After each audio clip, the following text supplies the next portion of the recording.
Live. Uh, so I on Monday I watched the Pope's Magnifica Humanitas. He his encyclical as Pope Leo, just coming out with basically his, I would call it like a big long policy document, right? Of like the direction he wants to go. It reminds me very much of, let's say, when a new administration comes into politics and they make it clear to the executive branch or whomever, like this is what's guiding us, right? This is our North Star. This is what's stewarding us. These are our priorities, So some of you were on. If you've been on Substack this week, you've seen that I was live stacking that that live presentation he had at the Vatican. So, okay, let me preface this by saying I'm not a theologian. Maybe one day, I don't know yet, right? Um, but I am a lifelong Catholic, so I do give a hoot about what a new pope has to say, comparing it to what the old pope has to say, because like this world is changing so quickly.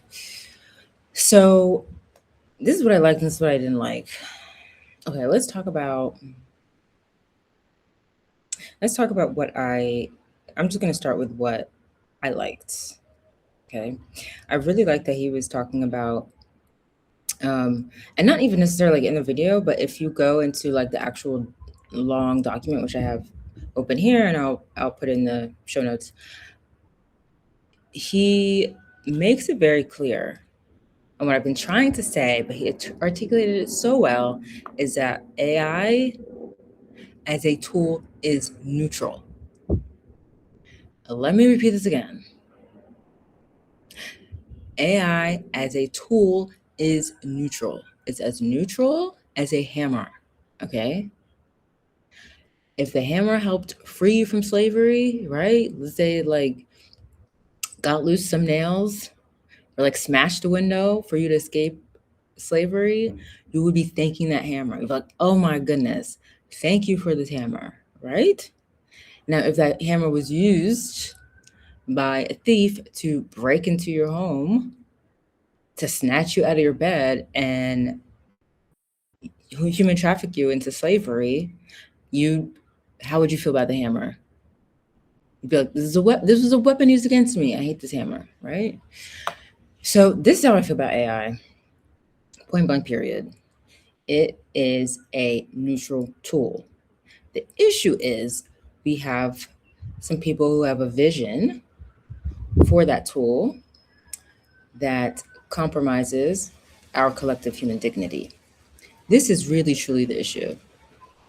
The issue is when you have people who do not have a moral framework, they don't have divine principles that guide them, they have no boundaries, they are, I'll say, they're ball worshippers. They're into the dark arts. Okay, we're not ready for the spirit. If some of y'all might not be ready for the spiritual, but we're talking about religion and AI. Yeah, there are some people with some really they don't have good heart postures, and unfortunately, some of them are the ones who are behind these tools, or they've been building them, or they're behind these labs. They've been funding these labs. They've been funding these researchers. You can just look in the Epstein files, and I have maybe I'll link to one of the other lives I've had here where I list out the researchers in AI who were tied to Epstein. Okay, that's dark. That is, you know, so I'm not going to act like there are really not some dark forces behind some of these tools, right? And then again, like, the builders, the investors, and then the people who are using the AI. Yeah, there are people who just really have incredibly nefarious intentions,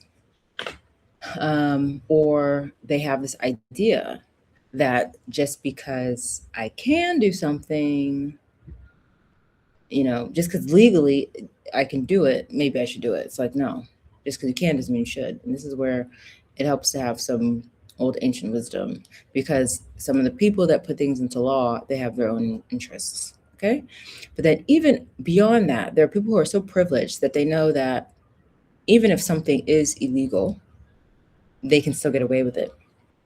And so they'll say, okay, legally I shouldn't do it, but I know I can get away with it.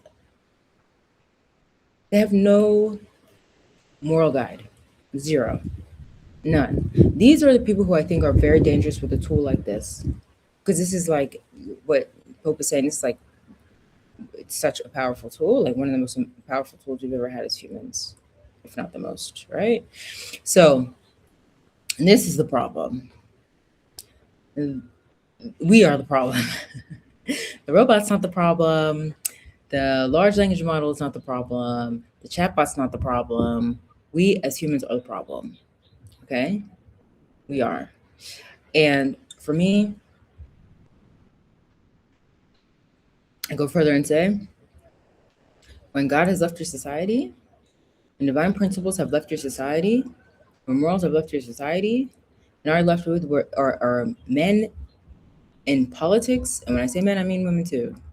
When we're left with humans in politics making the laws, and that's all you're following are human-made laws, not divine principles, that's what you get. Okay? You get the Epstein files. You get ball worshippers, you get Satanists, that's what you get. Okay? You can call me extreme, but millions of documents are there saying it. Okay? I'm not making this up. So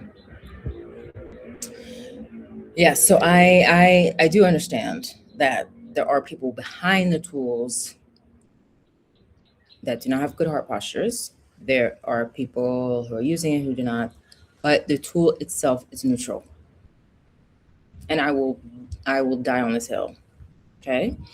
And if you saw my piece about AI in the time of Ebola, I talk about this, that there really are so many good use cases for AI in societies outside of Silicon Valley, outside of weird societies, wealthy, industrial, wealthy, educated, industrial, rich, democratic societies. There's still many, many good use cases for AI tools, applied AI, generative AI, that contribute to human flourishing. Okay? So I am absolutely not into anti-AI language that only looks at the lifestyles of 12% of the world's population, which is weird countries. Okay? Only 12%. And even the wealthy part is changing. I'm questioning how wealthy some of these wealthy countries still are, given the way global economics have been moving lately. So yeah, I'd say absolutely, positively. I do wish the Pope could have talked more about the positive use cases. I think just from what I'm seeing in chapter 4 here in the encyclical, I think he goes a lot deeper. I've not had like a ton of time to just sit with the document, but I think he does go a lot deeper on good use cases. And, he does say, hey, this is like such a, AI in itself is such a testament to human ingenuity, yeah, so it's a blessing that we have the tool, but again, it's just going to come down to man. It's going to come down to man and our heart postures.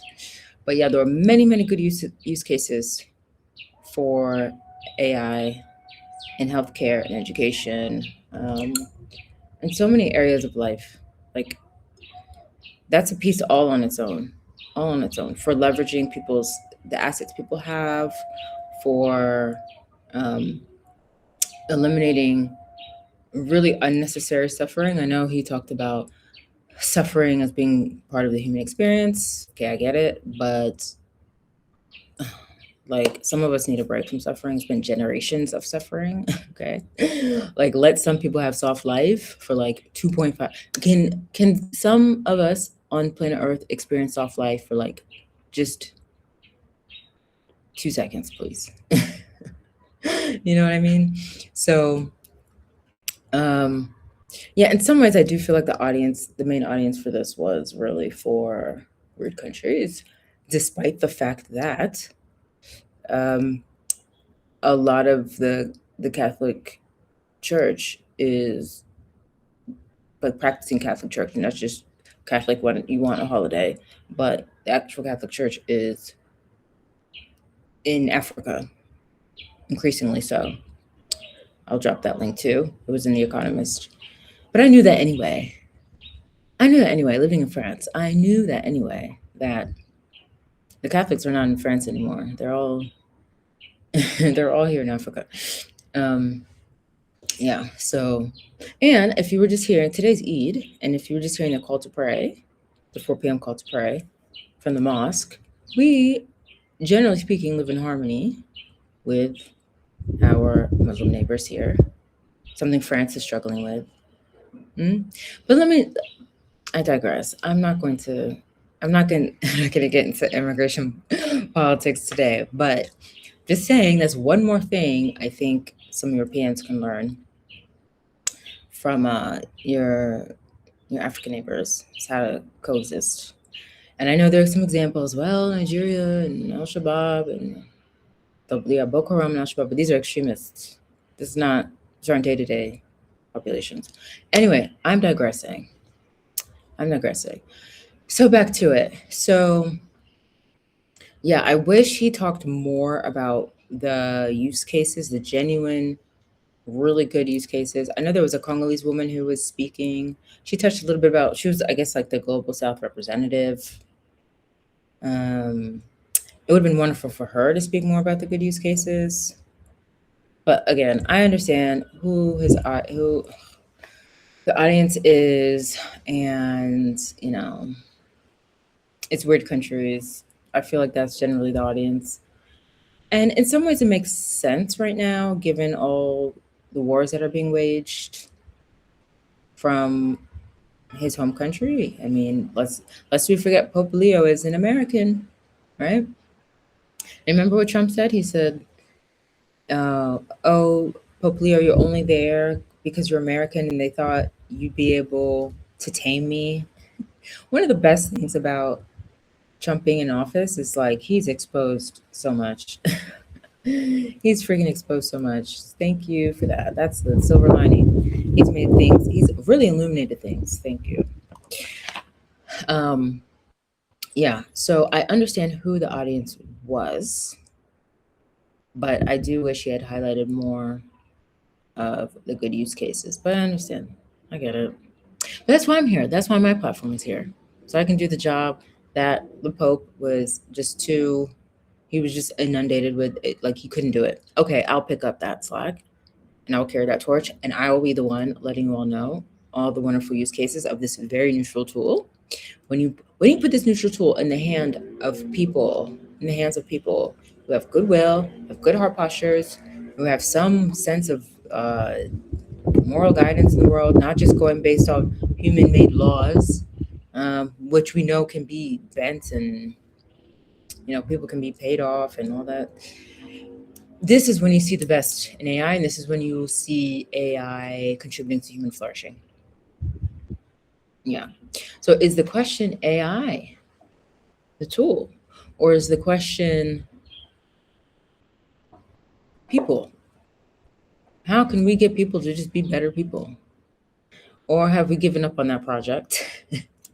And we realize that project is like,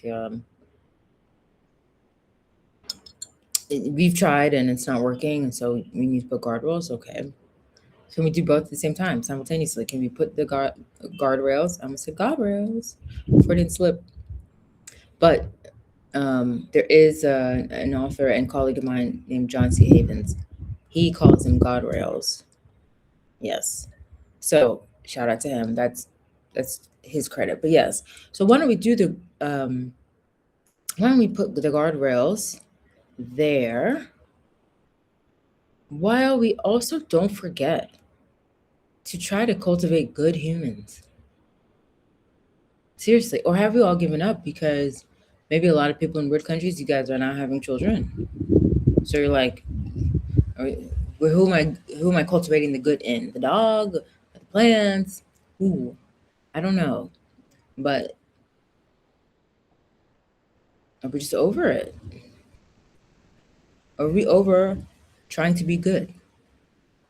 And now we just need to legislate everything and regulate everything. But my argument is, yeah, maybe I think we should be trying to do both at the same time, simultaneously. Put in, put in the structures to safeguard, while let's not forget about cultivating good humans. And it's never too late. It's never too late to be redeemed. It's the beautiful thing about Christianity. It is never too late to come back to God. Never. Never. Never forget that. It's not too late. It doesn't have to just be children. Any of us, any day, any moment, we can wake up and say, I'm going to be better today. I'm going to fix my heart posture today. You know? So that's what I did like about the encyclical, is that, or what I know of it so far, what I was hearing on the live stream from the Vatican was, and even what I have managed to read here, is that AI is a neutral tool. Yes. Okay. Emphasis on that. Very important to me.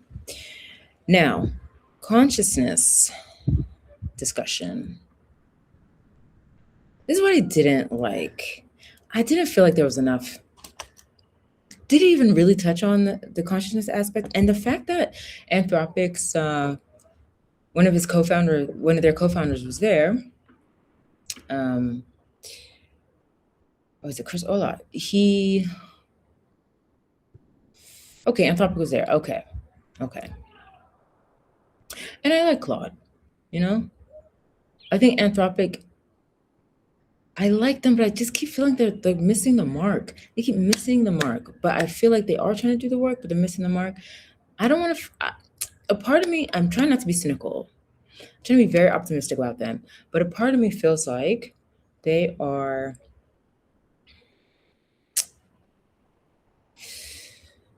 they playing in our face a little bit? Like,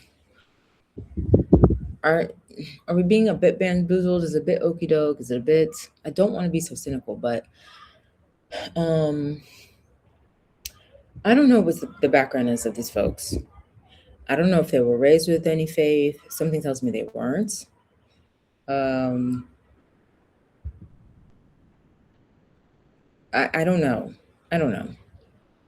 I feel like they are building and seeking simultaneously. They're building their products, but also seeking. Now, one good indicator to me is that the sister of Dario, I forgot her name, but she's one of the co-founders. Her background is in global health. And I think anyone who has worked in global health or public health, you have a heart for the work, you have a good heart posture, you're meant to. Doesn't mean everyone, I mean, look at Bill Gates. He was in the Epstein files and he works in global health.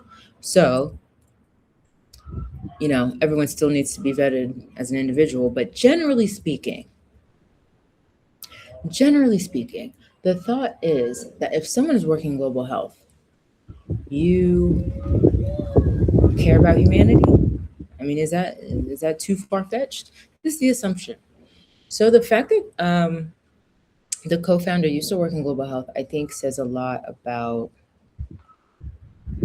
what type of conversations are happening at the highest level at Anthropic. That,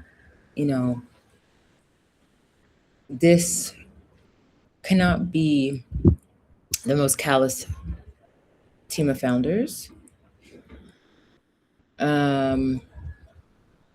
However,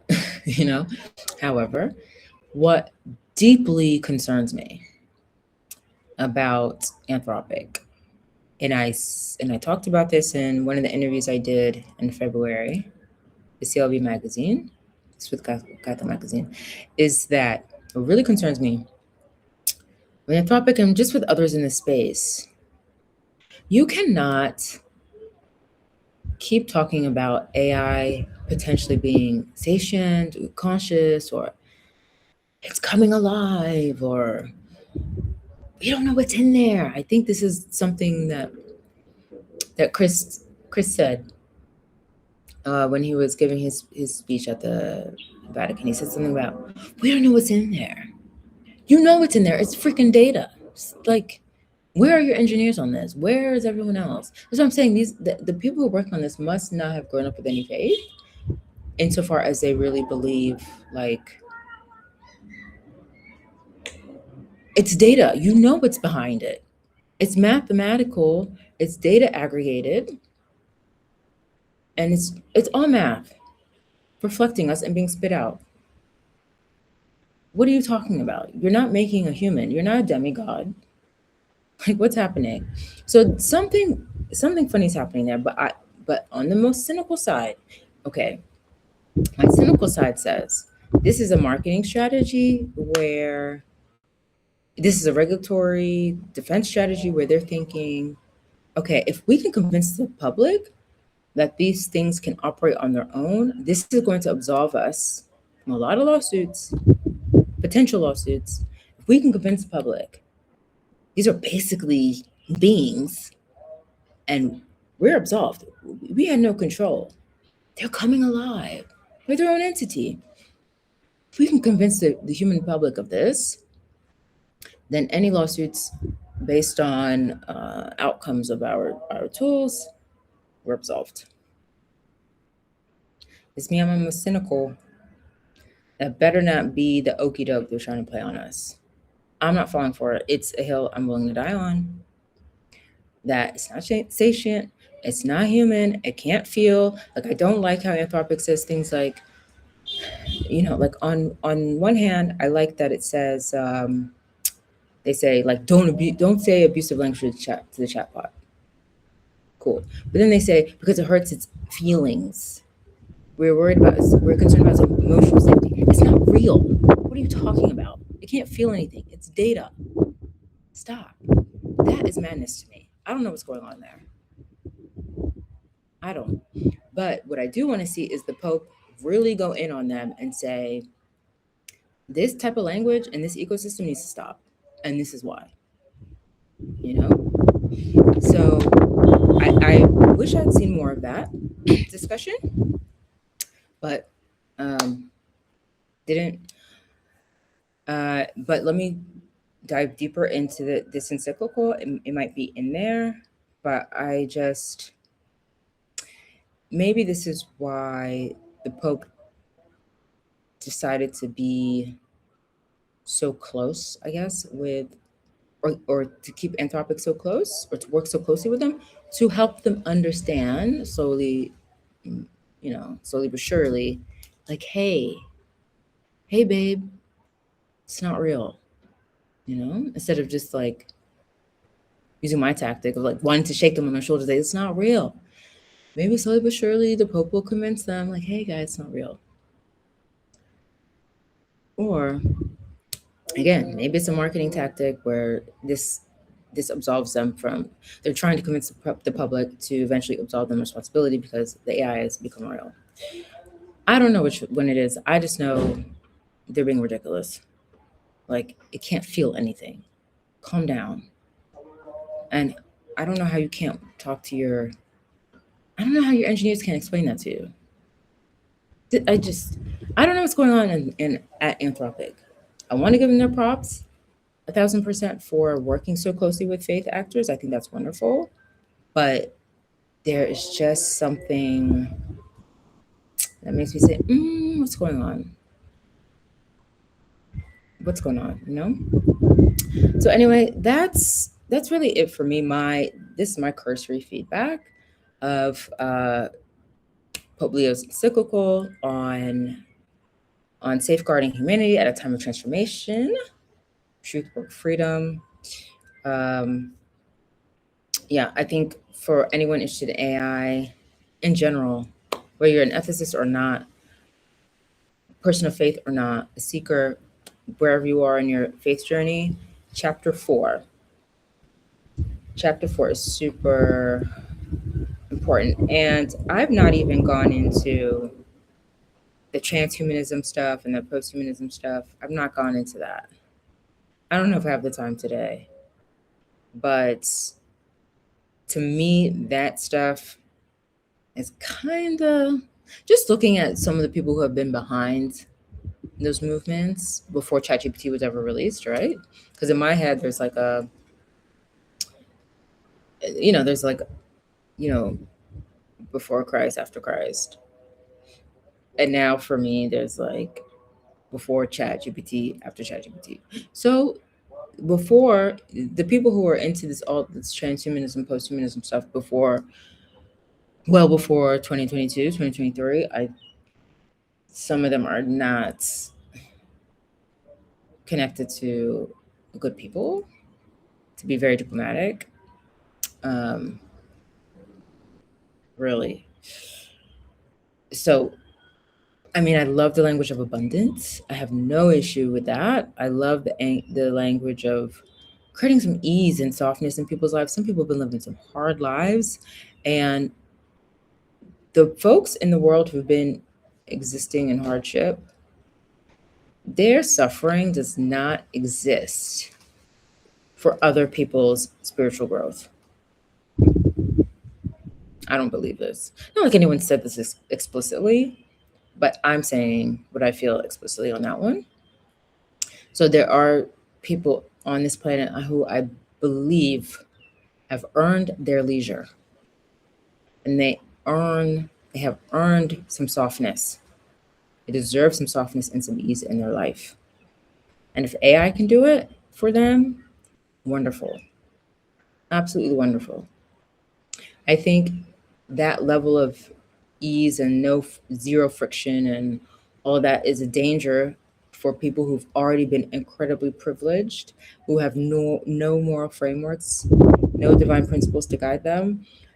And I genuinely think bored men are dangerous. I genuinely think bored men with all the resources in the world are dangerous. I think idle men are dangerous. I think men need to be busy. I think men need to have things they're working towards and striving towards. So I do worry about that abundance future where there's no ease and no work for a subset of men. Yeah, I think they could wreak havoc, truly. But anyway, I'm digressing. That's like that is another conversation for another day. But yeah, I just wanted to say something about the encyclical for the week's end. And that's it for me. Bisous.